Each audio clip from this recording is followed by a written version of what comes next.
नमस्कार दोस्तों, स्वागत है आपका अपने YouTube चैनल ग्रामीण कंपटीशन क्लासेज में। मैं मंगला शर्मा लेकर आया हूँ आपके लिए साइकोलॉजी क्वेश्चन सीरीज। वीडियो शुरू करने से पहले आपसे गुजारिश है कि चैनल को सब्सक्राइब करें और बेल आइकन प्रेस करें। जैसा कि आपको पता है, पिछले सीरीज में हम साइकोलॉजी क्वेश्चन सीरीज में हम 20 क्वेश्चन कर चुके थे, वो भी अधिगम यानी 19 क्वेश्चन कर चुके थे अधिगम वाले यूनिट के। और हम आगे अब आज से इस वापस टेस्ट सीरीज लेके आए हैं और आगे के क्वेश्चन करेंगे। और आपको जैसा कि पता है, यह टेस्ट सीरीज उत्कर्ष क्लासेज जोधपुर के द्वारा निर्मित है, तो इसके क्वेश्चन आंसर करेंगे हम। तो चलो शुरू करते हैं। 20वां क्वेश्चन है, कबीर के दोहे याद कर लेने पर भी एक बालक को रहीम के दोहे याद करने की शक्ति में सुधार नहीं होने का निम्न में से प्रमुख कारण कौन सा है? नकारात्मक स्थानांतरण, दोनों स्थितियों में समानता, शून्य स्थानांतरण, सकारात्मक स्थानांतरण। जैसा कि आपको पता है कि अगर किसी एक कवि के दोहे या कबीर के दोहे याद कर लिया बालक को, रहीम के दोहे याद नहीं कर पा, इसका मतलब उसमें शून्य स्थानांतरण हो रहा है। कौन सा स्थानांतरण हो रहा है? इसका सही आंसर हो गया 3 नंबर, शून्य स्थानांतरण हो रहा है। मतलब एक स्थिति का प्रभाव दूसरी स्थिति पर नहीं पड़ रहा। अगर एक स्थिति का प्रभाव दूसरी स्थिति पर पड़े तो वो होता है सकारात्मक, और अगर एक स्थिति का प्रभाव दूसरी स्थिति पर ना पड़े तो वो होता है शून्य स्थानांतरण। और अगर एक स्थिति का प्रभाव दूसरी स्थिति पर नकारात्मक प्रभाव पड़े, नेगेटिव इफेक्ट पड़े, हानि पहुंचाई, तो वो होता है नकारात्मक स्थानांतरण। नेक्स्ट प्रश्न है 21 नंबर, व्यवहार का करना पक्ष में आता है सीखने का गतिक क्षेत्र, सीखने के मनोवैज्ञानिक क्षेत्र, सीखने के संज्ञानात्मक क्षेत्र और सीखने के भावात्मक क्षेत्र। तो करना पक्ष क्रियाशीलता का पक्ष आता है सीखने के गतिक क्षेत्र में, तो इसका सही आंसर हो गया 1 नंबर। नेक्स्ट प्रश्न है 22 नंबर, डिस्लेक्सिया मुख्य रूप से खालिस्तान की समस्या से संबंधित है। सुनने, पढ़ने, बोलने में सुनने। डिस्लेक्सिया एक अधिगम विकार होता है जो पढ़ने से संबंधित होता है, पठन विकार होता है। ये कौन सा होता है? पठन विकार। ऐसे भी आ सकता है पठन विकार, तो इसको याद रखना, ये डिस्लेक्सिया पठन विकार होता है। नेक्स्ट प्रश्न है 23 नंबर, बार बार दोहराने से अधिगम को बढ़ावा मिलता है, किस नियम से इसकी पुष्टि होती है? अभ्यास का नियम, प्रयास का नियम, दोहराने का नियम, अनुकरण का नियम। तो ये थॉर्नडाइक के दिया गया अभ्यास का नियम होता है, जिसके द्वारा बार बार अगर किसी चीज़ को दोहराई दिया या अभ्यास किया जाए तो अधिगम को बढ़ावा मिलता है। नेक्स्ट प्रश्न है, तत्परता का नियम किसने दिया? जैसा कि आपको पता है, तत्परता का नियम, अभ्यास का नियम और प्रभाव का नियम, ये तीनों नियम थॉर्नडाइक के मुख्य नियम है, तो इसका सही आंसर हो गया 3 नंबर। नेक्स्ट प्रश्न है, अब प्रयास व त्रुटि में सबसे महत्वपूर्ण क्या है? अभ्यास, प्रेरणा, लक्ष्य और वाद विवाद। तो प्रयास व त्रुटि का सिद्धांत में मुख्य नियम अभ्यास होता है। बार बार व्यक्ति अभ्यास करके त्रुटि को कम कर सकता है, बार बार प्रयास करके, बार बार अभ्यास करके त्रुटि को कम कर सकता है। नेक्स्ट प्रश्न है, जब पूर्व का अधिगम नई स्थितियों में सीखने का बिल्कुल प्रभावित नहीं करता। अभी अभी पढ़ा था हमने, अगर पूर्व का अधिगम नई स्थितियों के सीखने को बिल्कुल प्रभावित नहीं करता तो यह खालिस्तान कहलाता है। शून्य स्थानांतरण, निरपेक्ष स्थानांतरण, सकारात्मक स्थानांतरण और नकारात्मक स्थानांतरण। तो इसका सही आंसर हो जाएगा 1 नंबर। कौन सा हो जाएगा? 1 नंबर, शून्य स्थानांतरण। नेक्स्ट प्रश्न है, अधिगम एवं परिपक्वता के संबंध में कौन सा कथन सत्य है? यदि मानव विकास केवल परिपक्वता से होता तो मनुष्य केवल निम्नतम तक ही सीमित रह जाता। वंशक्रम संभाव्य क्षमता की सीमा के कारण बालक एक निश्चित सीमा से आगे तक विकसित हो सकते हैं। वंशक्रम संभाव्य क्षमता की सीमा के कारण अगर एक सीमा हो गई तो बालक एक निश्चित सीमा से आगे नहीं बढ़ पाता। ये तो कथन हो गया गलत। बालक विकास के दर से जब सीखने के लिए तैयार नहीं है तब भी वे अधिक प्रयास द्वारा सीख सकते हैं। अगर बालक का विकास ही नहीं हुआ है और वो सीखने के लिए तैयार ही नहीं है तो बालक नहीं सीख सकता। ये कथन भी गलत हो गया। बालक की अंतर्निहित शक्तियों को बिना समय विचारे विकसित करने के लिए प्रोत्साहित किए जाने चाहिए। अगर अंतर्निहित शक्तियाँ ही विकसित नहीं है तो बालक नहीं सीख सकता। तो इसका सही आंसर हो जाएगा 1 नंबर। अगर बालक का विकास केवल परिपक्वता से होता, अगर विकास केवल परिपक्वता से होता तो मनुष्य केवल निम्नतम तक ही सीमित रह जाता, इसके आगे विकास होता ही नहीं। तो परिपक्वता विकास से संबंधित होती है लेकिन पूर्णतः संबंधित नहीं होती। नेक्स्ट प्रश्न है, यदि आपकी कक्षा का बच्चा सी को डी और डी को सी पढ़ रहा है, लिखे और पढ़े, तो वह कौन से रोग से पीड़ित है? इसमें दिया हुआ मलेरिया, मलेरिया से अधिगम कोई समझ नहीं, डिस्लेक्सिया, फादलेरिया, टाइफाइड, इसका भी समझ नहीं है। तो इसका सही आंसर हो जाएगा 2 नंबर। वैसे भी अपने पढ़ा था अभी, पठन संबंधी विकार होता है जिसमें बच्चा सी को डी और डी को सी पढ़ता है। तो इस पठन संबंधी विकार है डिसलेक्सिया। नेक्स्ट प्रश्न है 29 नंबर, सीखने से संबंधित तथ्य निम्नलिखित में से नहीं है। सीखना व्यवहार में परिवर्तन है, सीखना केवल विद्यालय में होता है, सीखना व्यक्तित्व के सर्वांगीण विकास में सहायक है, सीखना एक सार्वभौमिक प्रक्रिया है। तो सीखना केवल विद्यालय में होता है, यह गलत कथन है।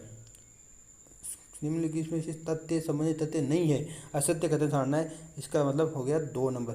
सीखना केवल विद्यालय में नहीं होता, सीखना समाज में भी हो सकता है, गांव में हो सकता है, खेल खेल में हो सकता है, खेल मैदान में हो सकता है।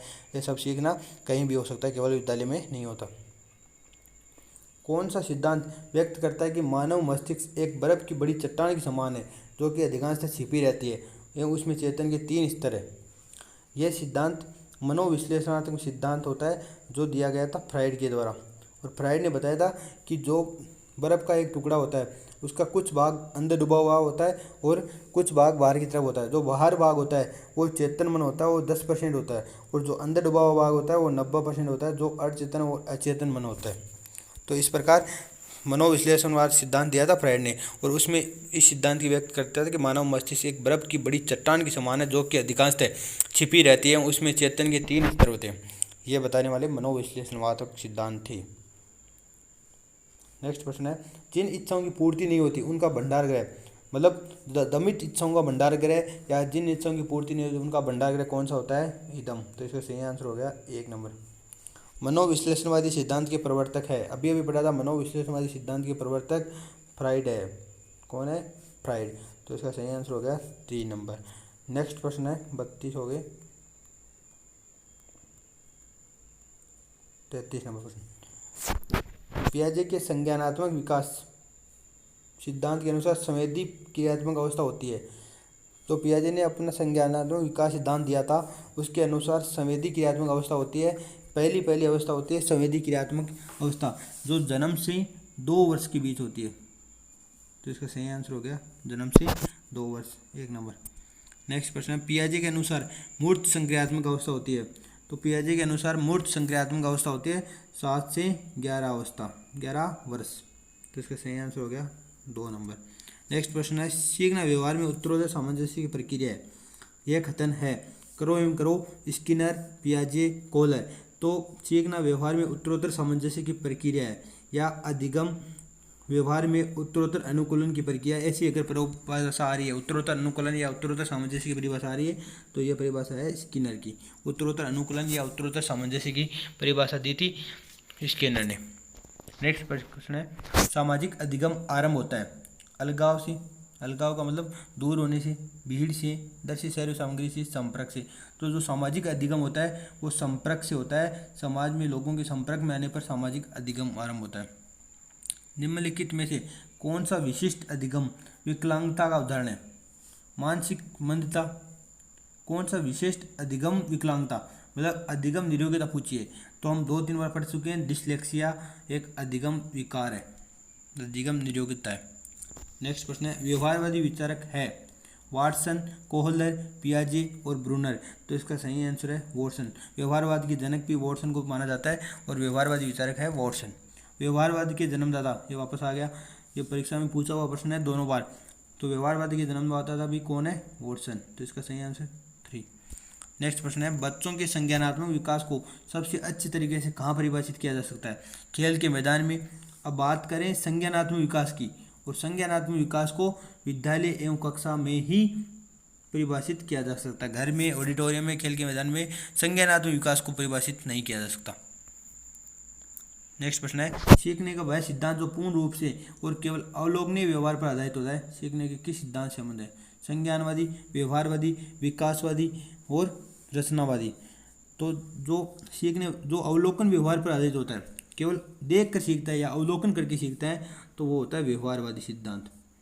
मतलब जिसमें दूसरों का व्यवहार देखकर या दूसरे व्यक्ति के व्यवहार को देखकर ही हम व्यवहार सीखते हैं, तो वे व्यवहारवादी कहलाते हैं। अधिगम निरोगिता का लक्षण है भागने की प्रवृत्ति होना, अशांत, ऊर्जावान और विध्वंसक होना, अवधान संबंधी बाधा या विकार, अभिप्रेरणा का अभाव।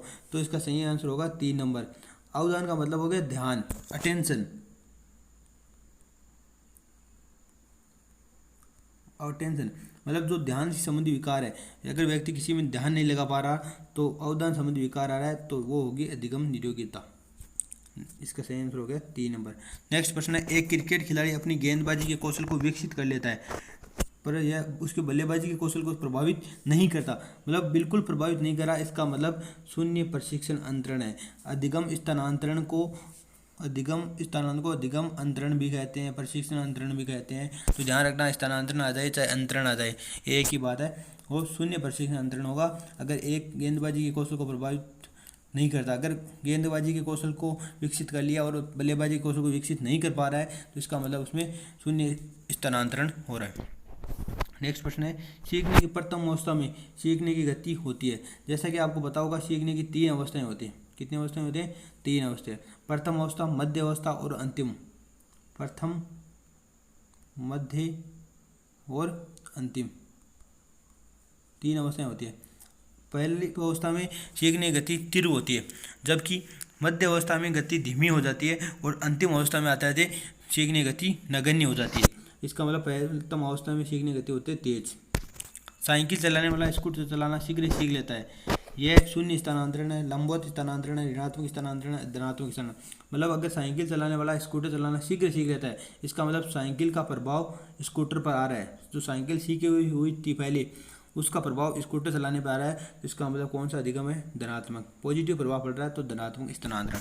कृष्णा अपने विद्यालय को क्षेत्र भ्रमण पर ले जाती है और वापस आने पर अपने विद्यार्थियों के साथ भ्रमण पर चर्चा करती है। यह खालिस्तान की ओर संकेत करता है। सीखने का आकलन मतलब क्षेत्र भ्रमण पर ले गई और वापस आने पर अपने विद्यार्थियों के साथ भ्रमण पर चर्चा करे। इसका मतलब जो जो उन्होंने सीखा उसका आकलन है, सीखने के लिए आकलन है, या आकलन के लिए सीखना, या आकलन का सीखना। तो इसको ध्यान रखना, वो सीखने का आकलन करिए, क्या क्या उसने सीखा उसका आकलन करिए, तो इससे सही आंसर हो जाएगा 1 नंबर। तो ये हो गई अपनी सीरीज जिसमें 46 क्वेश्चन हो चुके हैं। बाकी आगे नेक्स्ट वीडियो में हम करेंगे। बाकी इसमें और भी क्वेश्चन है, 120 क्वेश्चन के आसपास क्वेश्चन है जिसकी सीरीज है। हम लेके आ रहे हैं 25, 20, 30 क्वेश्चन डेली के। तो आज के लिए इतना ही, धन्यवाद।